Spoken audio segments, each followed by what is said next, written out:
आप सभी प्यारे बच्चों का पुनः स्वागत है।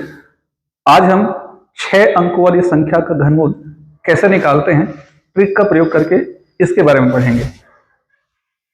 घनमूल 6 अंकों का किस तरीके से होगा, इसको जानने के लिए हमारे पास 5 प्रश्न हैं।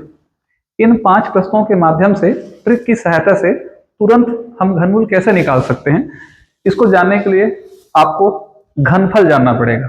घनफल का मतलब है 1 से लेकर के 10 तक का आपको क्यूब याद होना चाहिए। यानी 1 का क्यूब, 2 का क्यूब, 3 का क्यूब, ऐसे करके अगर 10 तक का क्यूब अगर आपको याद है तो ऐसी अवस्था में सवाल बहुत आसानी से बन जाएगा। इस मेथड का प्रयोग करके हम अधिकतम 6 अंकों का घनमूल निकालेंगे। यहां पर मैं एक चीज क्लियर कर देता हूं कि जब घनमूल निकालने की बात आती है तो परीक्षा में पूर्ण संख्याओं का घनमूल निकालने के लिए ही प्रश्न आता है। यानी आपको 64 का घनमूल, उदाहरण लेते हैं, आपको परीक्षा में क्वेश्चन के रूप में देगा। यानी मैं 64 का घनमूल निकालना आपको सिखाऊंगा। मैं 65 का घनमूल या 63 का घनमूल निकालना नहीं सिखाऊंगा, क्योंकि 65 या 63 इस प्रकार की संख्याओं का घनमूल निकालना बहुत कठिन होता है। पॉइंट के बाद बहुत सारे डिजिट के रूप में आंसर आता है, इसलिए कोई भी कंपटीशन एग्जाम में इस प्रकार का सवाल ना के बराबर पूछे जाते हैं। अगर कोई सवाल पूछे जाते हैं तो वो ऐसी संख्याओं का पार्ट पूछा जाता है जिसका घनमूल निकल जाए, उसे आपको केवल दशमलव में उलझाने वाला सवाल के रूप में कन्वर्ट करके देता है। इस दशमलव वाली संख्याओं का घनमूल कैसे निकाला जाएगा, ये हम अगली कक्षा में पढ़ेंगे। चलिए तो सीख लेते हैं कि किस प्रकार से इनका घनमूल हम निकाल सकते हैं। जैसे यहाँ पर पहला प्रश्न हमारे पास है, 1728 का घनमूल हमको निकालना है। जब भी आपको घनमूल निकालना है तो आप क्या करेंगे, जो सवाल आपको दिया है उस सवाल को लिखेंगे और पीछे से 3 का पेयर बनाएंगे, है ना। अब 1728 में टोटल 4 अंक हैं, तो पीछे से जब 3 का पेयर बनाते हैं तो 728 में एक पेयर, 728 का एक पेयर बनेगा, बचे हुए नंबर का एक पेयर बनेगा। उसके बाद हम ये देखते हैं जो 728 का जो इकाई अंक है वो कितना है, 8। तो आप देख लीजिए इसकी एक स्पेशलिटी है। कैसे स्पेशलिटी है, 1 से लेकर 10 तक का जब आप क्यूब निकालते हैं तो कोई भी अंक रिपीट नहीं हुआ है। 1, 8, 7, 4, 5, 6, 3, 2, 9 और 0, इसलिए भ्रम की स्थिति भी यहां उत्पन्न नहीं होगी। आपको सिर्फ ये देखना है यहां पर जो है इस वाले भाग में इकाई अंक, ये इकाई अंक है, ये इकाई अंक है, ये इकाई अंक है, तो कौन सा इकाई अंक जो है 8 है, तो 8 केवल इसमें है। 2 का क्यूब करते हैं तो 8 आता है, तो चूंकि इसका इकाई अंक 8 है तो इतने का आंसर जो है 2 हो जाएगा। उसके बाद बचे हुए हिस्से को हम क्या करते हैं, जैसे 1 बचा है तो हम क्या करते हैं, ये देख लेते हैं कि जो बचा हुआ पार्ट है किन 2 संख्याओं के बीच में आ रहा है, वो 1 के बीच में आ रहा है और 8 के बीच में आ रहा है ना। ये जो बचा हुआ पार्ट है 1, वो यहाँ राइट हैंड में जो घनफल मिला है हमको, घन का मान मिला है, उनमें से किन 2 घन वाली संख्याओं के बीच में आ रहा है, तो 1 निश्चित तौर पर 1 और 8 के बीच में आता है, मतलब 1 से 8 के बीच में ही आएगा, भले वो 1 के बराबर क्यों ना हो। तो इसमें क्या किया जाएगा, एक प्रकार से हम ऐसा कर सकते हैं कि इसका हम एक प्रकार से घनमूल निकाल रहे हैं ना, यहाँ भी घनमूल निकाल रहे हैं, तो एक प्रकार से इसका भी घनमूल निकलता है। तो आप देखिए इसका घनमूल किसके बीच में है, इसका घनमूल का उत्तर आता है 1 और यहाँ पर इसका घनमूल का उत्तर आता है 2। तो इसका सीधा सा मतलब है छोटा अंक को हम ढूंढेंगे, ये इससे बड़ा है और इससे छोटा है, तो इन दोनों में छोटा अंक कौन है, ये, तो यही मेरा आंसर बनाएगा। मतलब मैं यहाँ इसको ले लेता हूँ, तो इसका मतलब है 1728 का घनमूल किसके बराबर हो जाएगा, 12 के बराबर हो जाएगा। 4 प्रश्न इसलिए लिए हैं ताकि अलग अलग नेचर के, अलग अलग वैरायटी के प्रश्न आप रखेंगे तो आसानी से इनका घनमूल निकालना सीख जाएंगे। जैसे हम सेकंड प्रश्न की तरफ बढ़ते हैं। सेकंड जो प्रश्न है हमारा, उस सेकंड प्रश्न में 19,683 है ना, यहाँ घनमूल है, पीछे की तरफ से 3 का पेयर होगा 683 पे और फिर 19 पे, और हमको सिर्फ क्या करना है, ये जो 3 का पेयर जिसे आपने बना के रखा है, उस 3 के पेयर के इकाई अंक को ध्यान देना है।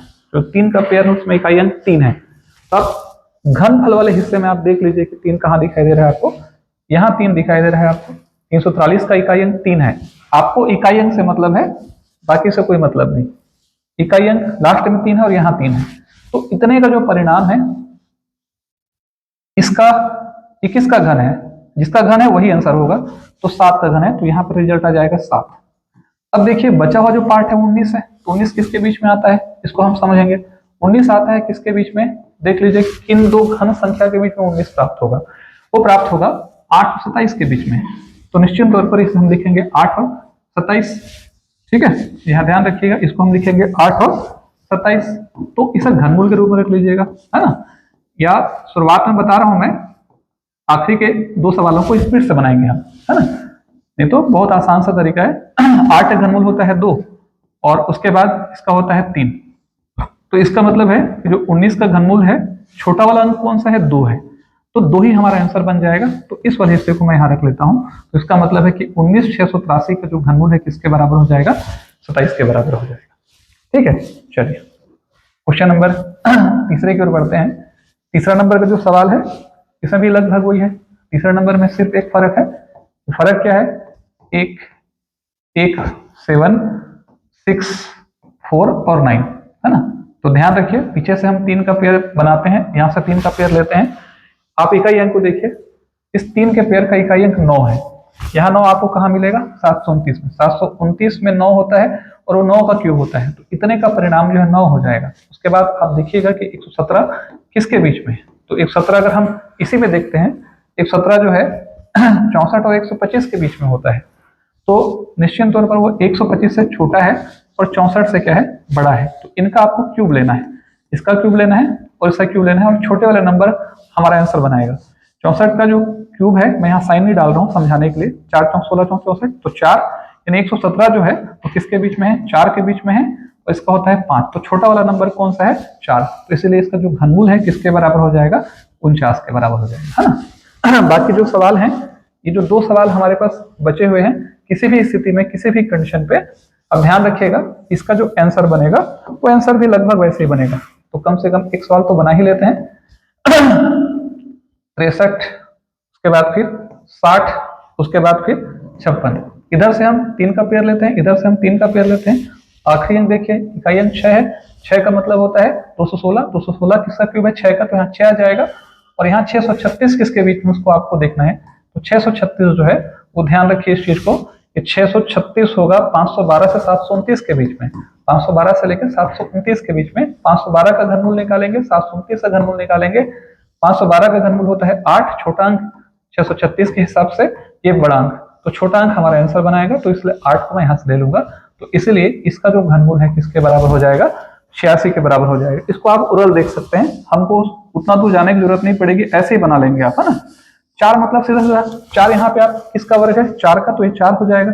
830 किसके बीच में है, देख लीजिए, तो निश्चित तौर पर 4 चौक 16 चौक 64 का 4 हो जाएगा। 830 किसके बीच में है, तो 830 हमारा 729 से बड़ा है और 1000 से छोटा है। तो 729 किसका क्यूब है, 9 का, तो यहाँ पर आ जाएगा 9। तो हम कहेंगे कि इसका जो घनमूल का उत्तर है किसके बराबर है, 94 के बराबर है। यहाँ पे आप थोड़ा सा ये समझ लीजिए, क्वेश्चन बनाते समय इस मेथड का प्रयोग करके आप प्रश्न बना रहे हैं, तो सबसे इंपॉर्टेंट चीज है कि जो सवाल आपको दिया है वो परफेक्ट क्यूब होना चाहिए। अब इसी चीज को आप मुझे बदल के दे देंगे, है ना। जैसे मान लीजिए, समझाने के लिए मैं बोलता हूं आपको, आप मुझे बदल के दे देंगे 830 और 584 का 583 का घनमूल निकालिए, तो मैं इस तरीके से क्या निकाल दूंगा, मैं निकाल दूंगा 3 देखूंगा तो 7 आ जाएगा। 97 कैसे हो सकता है, जब इससे 94 है तो इसमें कम करना 97 कैसे आ सकता है। तो इसीलिए सावधान रहिएगा, ये परफेक्ट क्यूब है तो परफेक्ट आंसर निकलेगा। लेकिन अगर गलती से क्वेश्चन में आपने लिखने मिस्टेक कर दिया, प्रश्न में गलती से गलत हो गया, तो इस तरीके का प्रयोग करके रिजल्ट गलत ही आएगा। तो परीक्षा में कभी भी क्वेश्चन गलत नहीं देता है। इस मेथड का प्रयोग करके हम अधिकतम जो है 6 अंक के प्रश्नों को सॉल्व कर सकते हैं। अब यहाँ पर कई बार क्या होता है कि कुछ सवाल ऐसे हमको दिया जाता है जिसमें दशमलव वाली संख्या का बहुधा जो है क्या किया जाता है, प्रयोग किया जाता है। इसको आप ऐसा समझ लीजिए, जैसे उदाहरण ले लेते हैं ना, इसमें हमारे पास कुछ सवाल है। अब इसी सवाल को वो क्या कर दे, बदल के दे दे। जैसे आप कुछ एग्जाम्पल ले लेते हैं, 1728 है ना, यहाँ पर अब घनमूल दे दिया। अब आपको 1728 से घनमूल तो निकालना आपने सीख लिया, लेकिन इसी को दशमलव के रूप में अगर आपको दे देता है, तो आप एक चीज समझ लीजिएगा साधारण अर्थों में कि 0.001728 है ना। तो आप दशमलव के बाद अंकों की संख्या 3 के गुणज में होनी चाहिए। अब आपको पता है इस मेथड का प्रयोग करके कि 1728 का जो घनमूल है वो 12 आता है। तो आप सिर्फ ये देख लीजिए दशमलव के बाद अंकों की संख्या कितनी है। दशमलव के बाद 3 3 6 6 अंक है, तो जिस दशमलव के बाद अंकों की संख्या जितनी है उसका 1/3 ले लीजिए। 1/3 का मतलब 3 दूनी 6, कितना आया 2। तो उत्तर में दशमलव के बाद 2 अंक होने चाहिए। तो नॉर्मली 1728 का घनमूल कितना होता है 12 होता है, लेकिन दशमलव के बाद अंकों की संख्या 6 है, इसलिए 6 का 1/3 2 होता है। उत्तर में दशमलव के बाद अंकों की संख्या 2 होनी चाहिए, इस दशमलव को आप यहाँ लगाएंगे, मतलब इतने का जो घनमूल है कितना आ जाएगा 0.12 हो जाएगा। लेकिन इसी सवाल को थोड़ा सा और वो मॉडिफाई करके दे दे, है ना, समझाने के लिए। अगर हम इसी सवाल को ले लेते हैं, हम ऐसा कर सकते हैं कि 0.0000 और 1728, 1728 का घनमूल आपको पता है 12 होता है, 12 लिख लीजिए। यहाँ पर दशमलव के बाद अंकों की संख्या 9 है, 9 का 1/3 होता है, 9 को 3 से भाग करेंगे तो आएगा 3। तो उत्तर में दशमलव के बाद 3 अंक होना चाहिए, इसलिए 1 0 बढ़ाएंगे और यहाँ पर 0.012 ले लेंगे। तो इस प्रकार का सवाल आपको सिंप्लीफिकेशन के पार्ट में बहुधा रेलवे और दूसरी सारी भर्ती परीक्षाओं में, पीएससी की भर्ती परीक्षाओं में, यूपीएससी भर्ती परीक्षाओं में देखने को मिल जाते हैं। तो आप बहुत अलर्ट रहिएगा वहां हल करते समय, है ना। ठीक है, इसमें के सारे सवालों को बना सकते हैं।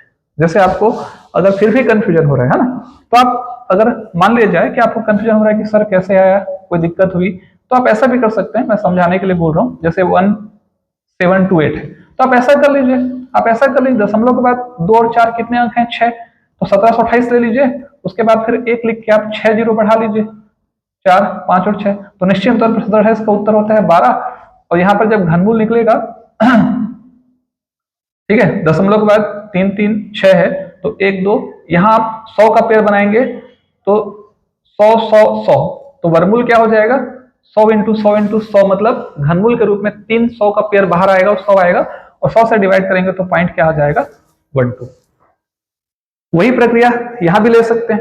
अगर आपको प्रश्न में ऐसा कर दे कि 1.728 कर दे, बहुत ध्यान से समझिए इस चीज को, है ना।